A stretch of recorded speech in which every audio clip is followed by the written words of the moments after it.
আপনারা সবাই অ্যালার্জি শব্দটি শুনেছেন। হয়তো আপনি নিজে এটি অনুভব করেছেন বা আপনার কাছের মানুষ বা আত্মীয়রা। আপনি অবশ্যই অ্যালার্জি শব্দটি শুনেছেন। অ্যালার্জি আসলে কিছুই নয়, এটি আপনার শরীরের প্রতিক্রিয়া একটি সাধারণ পদার্থের প্রতি, যেটির প্রতি বেশিরভাগ মানুষের কোনো প্রতিক্রিয়া হয় না।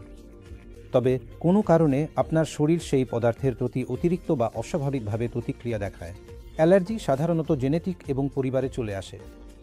আপনি অ্যালার্জির জিন বহন করেন এবং এটি কখনো শৈশবে, কখনো প্রাপ্তবয়স্ক অবস্থায় প্রকাশ পায়। অ্যালার্জির সবচেয়ে সাধারণ প্রকাশ হলো যা আমরা শ্বাসযন্ত্রের সমস্যা বলে থাকি।